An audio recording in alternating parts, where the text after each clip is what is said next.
Hi there, and welcome back to the channel. So, I've been working hard in here tracking songs, but I had a little bit of a hurdle to overcome, and that was I'm doing two songs. One's called Donut City, one's called Down. And Down is a song I wrote a long time ago, had some initial success with it, and I always play it as the opener. I played it with my band, and then on my own, when I do my own thing, I've always used it as the opener. So I want to have it on the second record. I'm going to have the first record I made, then I'm going to have the second record. It's going to have all the songs that I play in my set.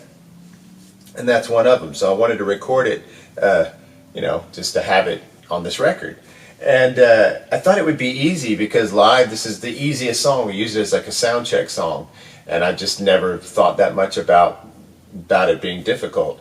But I realize now that Mark and John, the two guys playing guitar and drums, they're brothers, and they were just in sync. And the drum part is way more complicated than you would think, and the guitar playing is more complicated than you think. So when I tried to kind of copy what they did, there's something seriously wrong. Like, I don't know what it is, but it's almost like when I play it back, the guitar sounds like I played it to one drum track and then I've just switched drum tracks. Here's the new drums. They're pretty close. It just has that, something's off. I've tried multiple different ways of playing it. Like the first way I played it was more open, like da-da-da, and I'm hitting on the beat, like quarter notes and stuff like that. So then I switched it to more of like a driving eighth note thing to try to get on that bass drum better. And it's still clashing. Every once in a while I hear the bass drum just poke through in an unusual way, and you just don't get that satisfaction. I think everybody who records on the Zoom or in anything knows that feeling of when you've recorded something that you feel good about. You just kind of sit back and you just light a cigar or whatever. And that has not been the case. Like every time I put this on, I'm just kind of like grimacing. Just like you got like something's just not making you feel good. This song here, on the other hand, Donut City, while it's pretty simple and kind of sloppily sort of happening, sounds like kind of like a replacement song. It has like vibe, and like when I listen to it, I get that kind of satisfaction. Like I feel like the drums and the guitars are in sync with each other and meshing and giving you that feeling, especially with headphones on. And then you spread the guitars out, like I went 50-50 on the rhythm, just to really open it up. And it just gives like this kind of broad spectrum stereo feel, even though it's, I guess, officially double mono. But just feels good. And the other one doesn't. So after doing multiple different ways of playing the part, and I had to tune back up to concert to E, and I noticed this time that when I did it, it worked a lot better. And I'm thinking it's just because the strings had more time and being stretched and played than they had when I did it before. But I also, when I did like a lot of whammy bar kind of manipulation. Like I tuned it up and then I did like a lot of whammy barring. I guess maybe to just get it to keep from sticking down here and continuing to pull. I just tried to get it all up at once, and it popped into position way faster. So I have confidence that you could go back and forth from standard tuning to the E flat tuning, but I would never try to do it live unless I had like some cracking tech that just had it together and had some kind of cool trick, and you could just snap it to while you played a song with another guitar and then just had this one for you again. That's the only way I could picture it, because there's no way I would be confident enough to change tunings within a set with this guitar, mainly because I float the trim. Okay, so playback of these tracks. Here's what I have. I recorded the guitar and I recorded that on camera. Everything went okay. It was pretty basic, pretty easy, which is what I thought would happen with the other song. That one's gotten complicated for some reason. I think because there was more to it musically than I had realized. Mainly because I didn't play I played a rhythm part on the original track, but I didn't run that band. That was Mark, who knew so much about music and stuff. Like beyond just being a great player, he's just like musically super knowledgeable. So he orchestrated all that kind of stuff. And every time I try to do one of those old songs, I'm always like, ooh, I have no idea how to play this. So I'm just got to play my own version, right? A simplified version. It'll be like a little punk version. Not that it wasn't punk already. Alright, so I guess real quick what I could do. No, I'm just going to play it and I'll just let you hear the little solo. Both guitar parts I've got panned out, split out 50-50. And the way you do that is you're going to go to Pan EQ, and at the top it says pan. I'm on track 1, and I'm just going to go to the left till it says 50, and then I'm going to go over to the right till it says 50, and then you have this kind of 50-50 thing going, and then I'm going to go over to track 3, which is where the original rhythm tracks are, and make sure that those are actually, that said 54, so I'm going to make sure it says 50 left and right. So we've got left 50, right 50 on both of them. And it just gives you more, and I haven't put any EQ on this, and you won't be able to hear the left right, unfortunately, because I've only got one speaker here. I've this mono setup. I guess I should do this other one, but I'd have to turn off the camera, blah blah blah. And it doesn't sound that great anyway, especially just going through the camera. But just picture it having more of like a spread, and this is a good way to do it. I think it gives a more. The other thing I like to do, if you're going to have a second guitar, is have these two signals left, right, and then you put one more guitar. Could even just have one mic. You don't have to do the two mic thing, but just grab another one maybe that's doing accent parts, and that one's right down the middle, or whatever. Maybe one's all the way off to the side. Playing around with panning can give your song a lot of personality. It also, one of the main things that I really like to use panning for is if you have a part where you're singing, and that's going to happen here, and I'm hoping it won't clash, because I literally made the same part mimic the vocal. It mimics the vocal melody.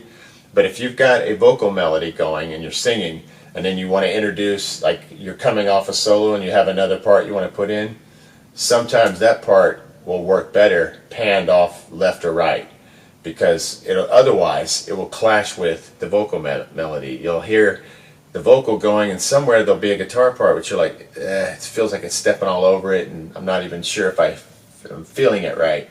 But if you've got it panned hard, suddenly it's sitting over here like a Beatles thing, and you're like, oh, okay, I can feel this here, and I can feel it's not stepping on the vocal anymore, but I can still feel its presence in a cool way.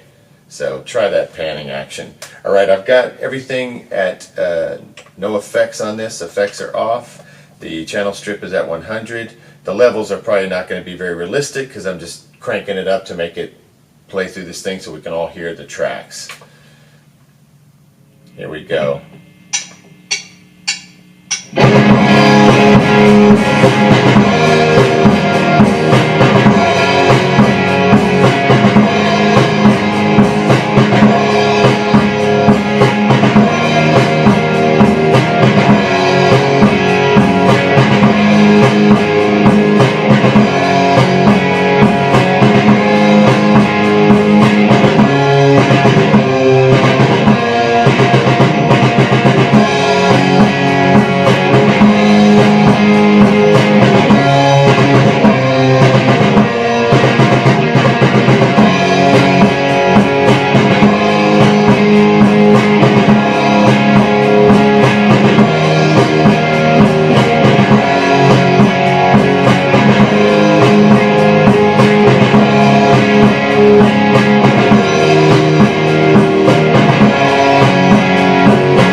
drums are super hot. Okay, so so it's probably distorted. It won't be distorted when it's, you know, really being done. Let me go back to the little guitar solo just because I didn't do that on camera, and I can just show you what happens there. I'm going to turn off the other guitar just so we can focus on that. I think it sounds like sloppy cool.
Part right there reminds me of the Screaming Trees. Remember them? Mark Lanigan, Screaming Trees.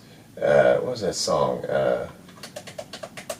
Nearly Lost You. That part right there, all of a sudden it sounded like that drummer is awesome in that band. Whew, that drummer was, whew, loved him. He had a Slingerland kit like this one too. I think it was a little older. I think it was like a 70s. This is the 80s. Alright, so I think that's okay as far as just like a rock and roll tune goes. And the solo, I can always replay it if it ends up being too sloppy. I kind of like its, you know, sort of nasty edge. So, what I'm going to do right now, turn off this camera and get on this drum thing again, because what I'm going to do is just play it more like fast and straight, something that I can play along to that will just mesh and make the song awesome.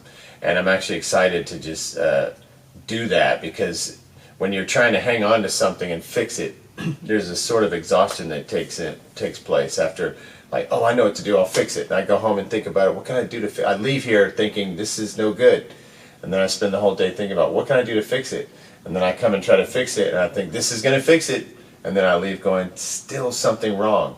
And if you do that for 2 or 3 evenings, it just feels good to nuke it, you know. So I'm going to let the old song go and then just get on these drums and get a new one. And maybe, if I'm lucky, while I've got these drums set up, the new song that I'm working on will also be ready, and I can play drums for that too while I've got it all set up. Otherwise, I'm going to play the drums and then go right to guitar and just go ahead and get this song done too, because I was trying to do these 2 songs together at once. But luckily I can work on the drums and do bass and vocals for this one at the same time, and like just switch back and forth. Alright, so glad to be back on camera, and I plan on doing a lot of videos this year, mainly because I plan on staying busy. I've got a lot going on in my personal world that's distressing, like, you know, elderly people and this kind of stuff, you know, all the struggles that we go through at this age. I'm 57 this year, so I'm at that point where, you know, people are older, need help, and things are going on that are dramatic and, you know, can be upsetting. So we're going to just plow through all that, get our work done, because we always have challenges. You know, we're never doing music and things are just beautiful. We just got our feet up and everything's wonderful, and the money's flowing, and nobody's upset, nobody's dying, nothing's going wrong, and, you know, life just isn't like that. So no matter what's going on, you know, within reason, you want to just stay focused on the things that you love, the work, the music, and don't let this other stuff derail your plans. They're going to distract you and they're going to take up your time, but they're not going to keep you from rocking on your Zoom. Next time.